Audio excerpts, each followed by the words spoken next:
All About Writing with Ben and Sara.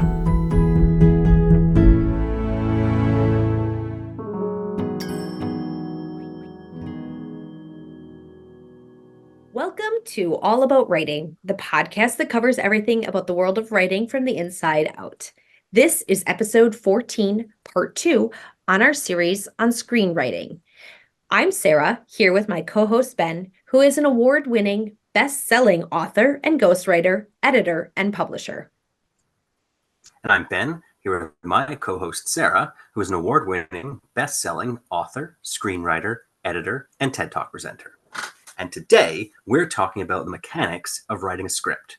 Now, Sara is the expert here, so I'm going to put on my student hat and prepare to get schooled. And let's see how much Sara can teach me today about writing scripts. So, I come from the author world. So I'm used to writing books and short stories, but prose and scripts are very, very different media. And anyone who wants to get into screenwriting, especially if they're coming from the author world, needs to know some things, just the basic mechanics about how differently scripts come together. So let's just start with the basics, the layout. Sara, how is the layout for scripts different from books? Well, the beauty of it, and this is something you and I have talked about, is that you have way less to write to get your screenplay done. Whether you're writing a pilot or you're writing a entire feature, you're looking at a couple thousand words instead of 70 to 100, right? Even 40,000 is too long. Like, one of our short books. You're looking at like under 10,000 words to get a film written. And you're dealing, obviously not with Word, you're dealing with a totally different system that, which usually is, oh my gosh, I'm totally blanking on it right now. Final Draft. And really what it is it's a way of putting your story on the page with as much white space on the page as possible. So how concise can you write a story? And that's really the challenge you're telling yourself when you sit down to start writing a screenplay, or to take a book that you've written and you're like, I think I could turn this into a great movie or a great TV pilot. You can, but you're going to be condensing hundreds of thousands of words into a few thousand. And the goal is to have the most white space per page as possible. And that means no, 5-sentence paragraphs describing anything ever, anywhere. I mean, yes, certain screenwriters are known because they're established for writing these very descriptive things and having whole chunks of text. But if you, as a budding screenwriter, submit something with that much text because you're using a lot of exposition to describe anything, it'll be like, oh, amateur, moving on. Like most white space is your friend. So that is the first and foremost thing you have to remember when you're writing a script.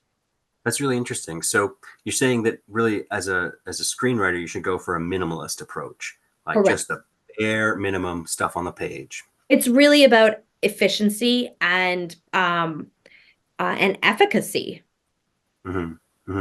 Now, dialogue, of course, we all know that scripts have dialogue on them. But when it comes to descriptions and stage directions and how people move, how much should you put in there? Should you put in any? Should you just leave it out and let the director decide? Or what do you think? One general rule of thumb, just even with anything in a script, whether it's a description of a place or a person or even actions, you don't want anything more than 3 lines. Like if you're reading something and the paragraph as it stands on the page is getting into that 4th line, you're getting to be too wordy. Where can you delete a word or 5?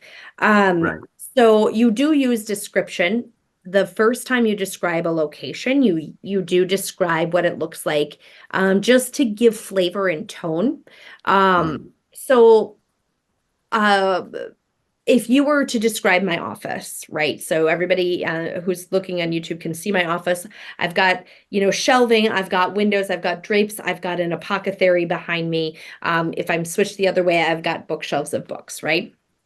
If I were to write this setting in a film, or a pilot, I would not describe the color of anything unless it was important to the story and it was going to actually have like a point. Like if the Right. color red or something like that was important, I would call that out. So I wouldn't describe the color of the paint or the walls or anything. I would say Sarah's office,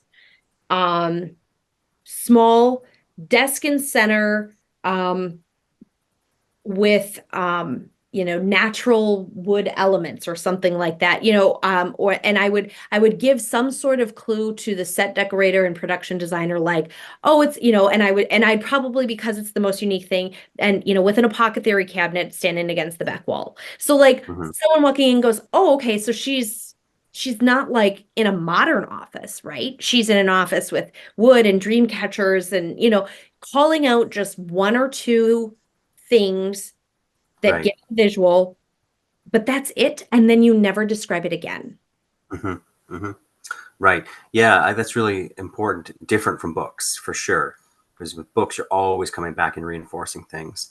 Right. Um, I see. So just get the basics across, the real essentials. That's what you want. And like you said, something that's unique or different. Otherwise, just kind of leave it. Right. Just a vibe for the room, because what you're doing is you want to give notes to the director who's going to have their own visual, and Mhm. also to this, like I said, the set decorator and the production designer, because they're also going to come in with their vision. Because again, which I know we discussed in the screenwriting 101, writing a screenplay of any kind is a collaborative process, and you are That's right. providing the skeleton that everyone's going to dress up.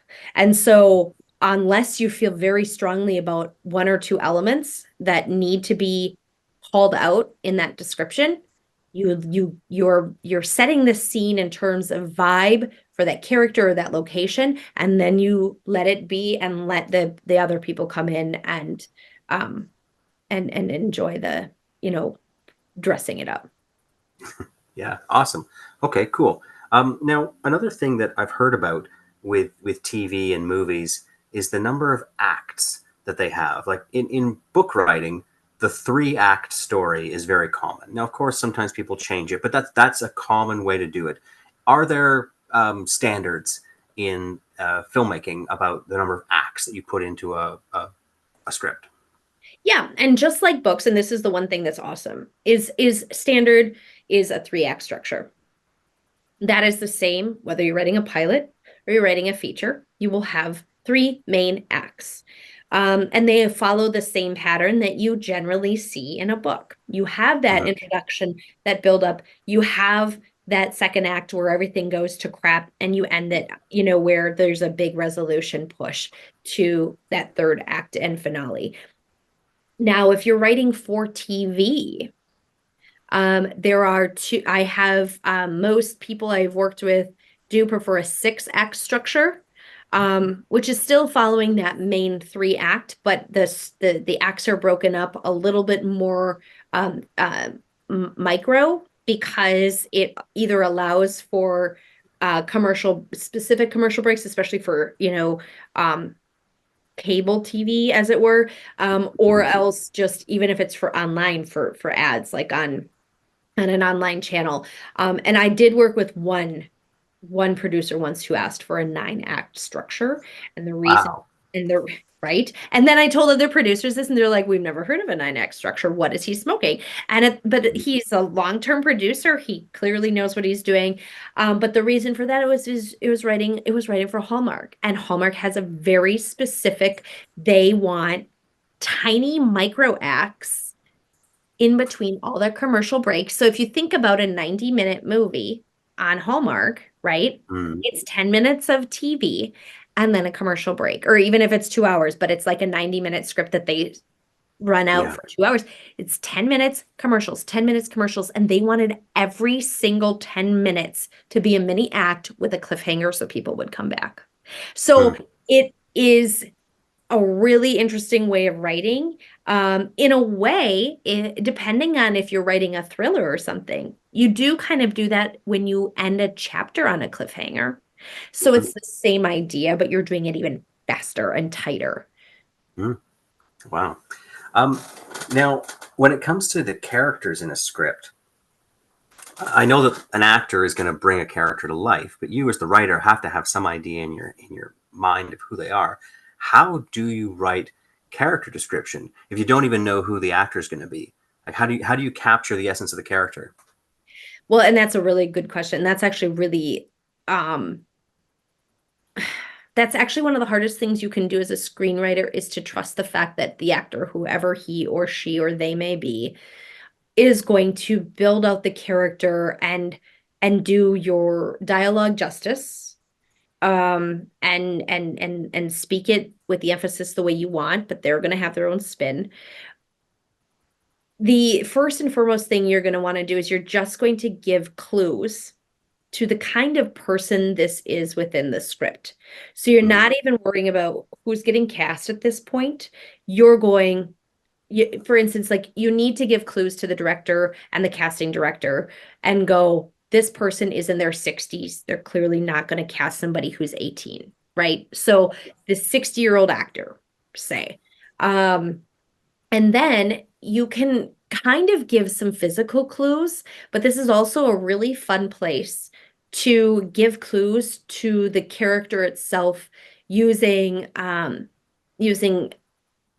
physical clues. And I read this description one time and I was like, that's a perfect way of doing this, you know. So they described it's a male character, you know, we know it's, you know, midday at a bar. They described the bar in a sentence or two.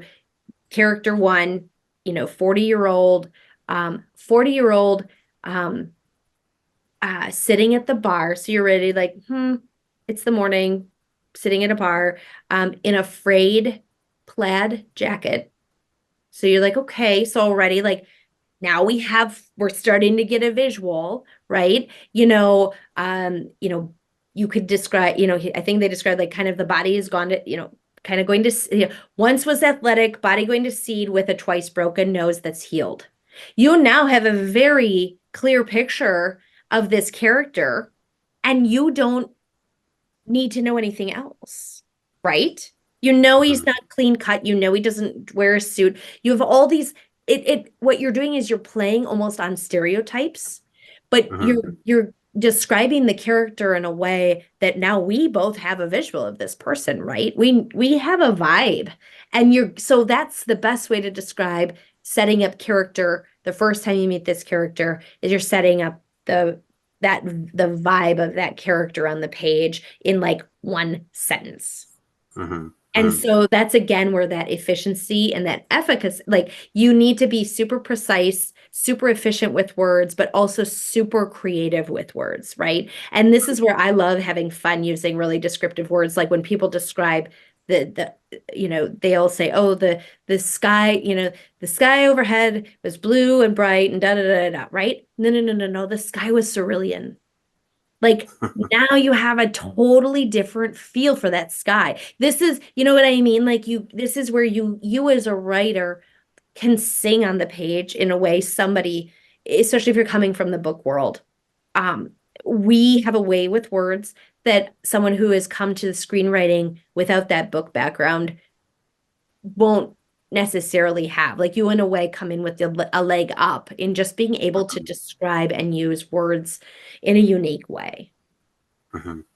Yeah, I mean, I'm sure it's an interesting challenge for a screenwriter because no doubt you'll have an image in your mind of what these places look like and what the characters look like.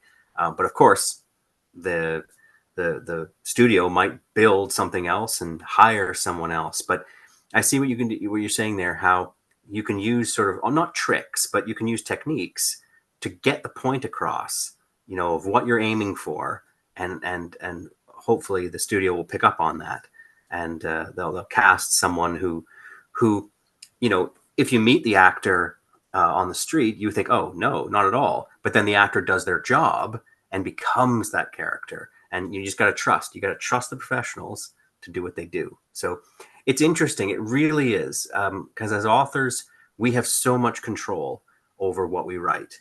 You know, we are gods.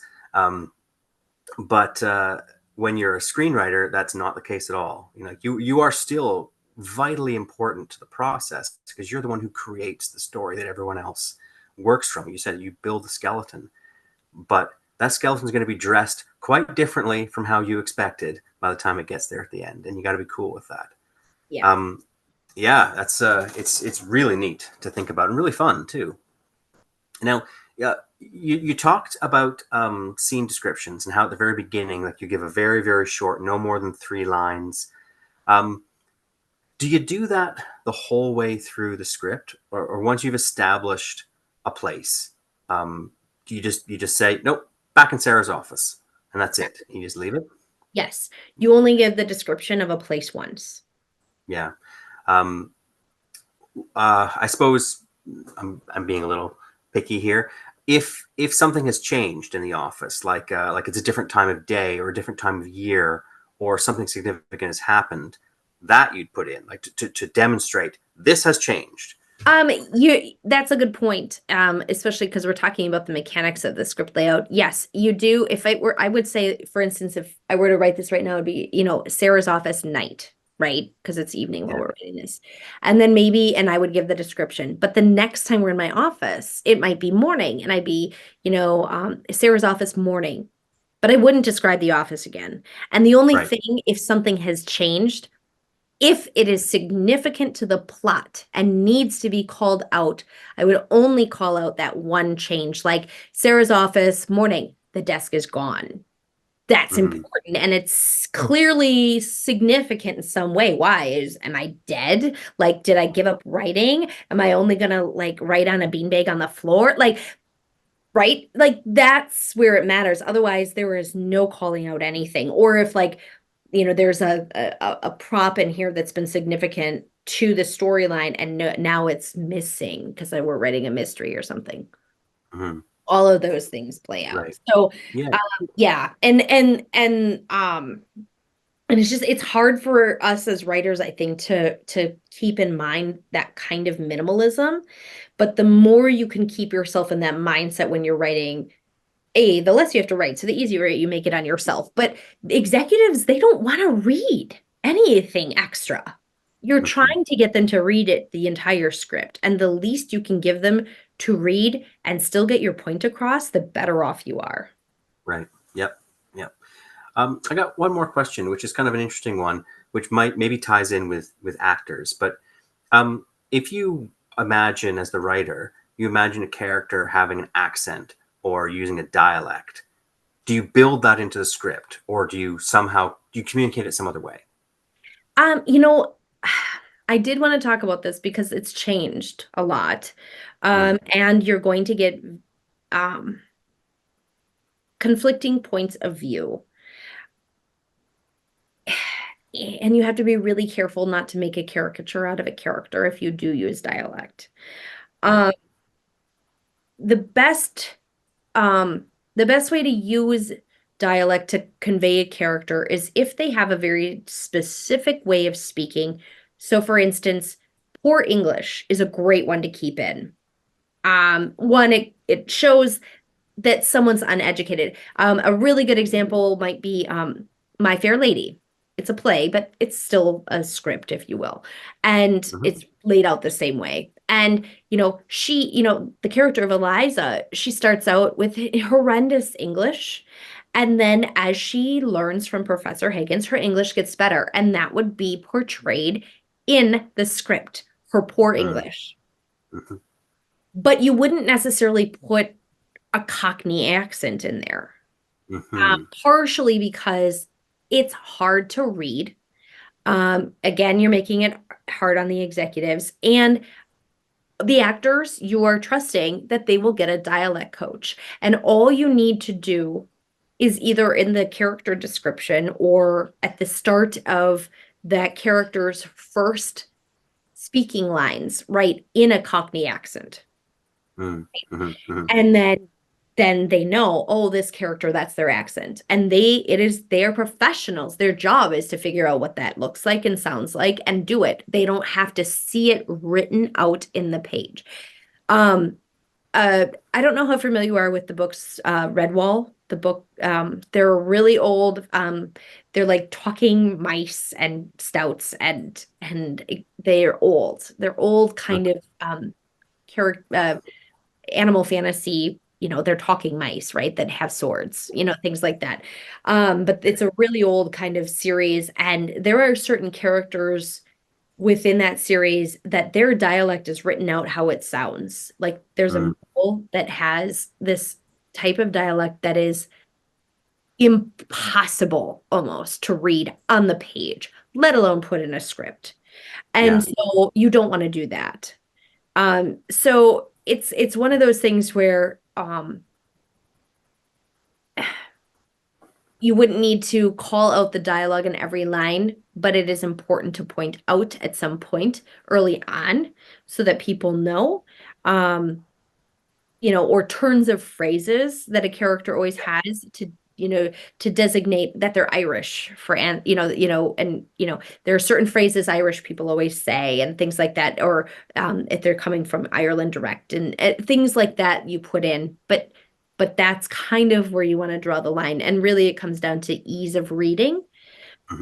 And then wherever that kind of dialect or accent plays an important role in the film and for that character, you do just call it out instead of writing it out, if that helps. Yeah. Does that make sense? Yeah, totally does. I mean, I think it comes back to the main theme you've been reinforcing all the way along here, which is minimalism. Efficiency and minimalism. You've got to get across the fundamentals of your script in the fewest words possible. So very efficient, no wasted details. If you include it in the script, it's important and it needs to be there. Yeah. Yep. Yeah, no, I think that's great. Thanks, Sarah. I mean, it's always good to learn more about screenwriting. So one time I can totally school you, so I'm enjoying this. Do you want to talk for another 2 hours about this? We'll get there. We'll do a 103. It'll be great. Totally schooled. Okay, that's our show for everyone today. Please don't forget to subscribe so you don't miss any of our chats. And do feel free to leave a review. It really does help us a lot.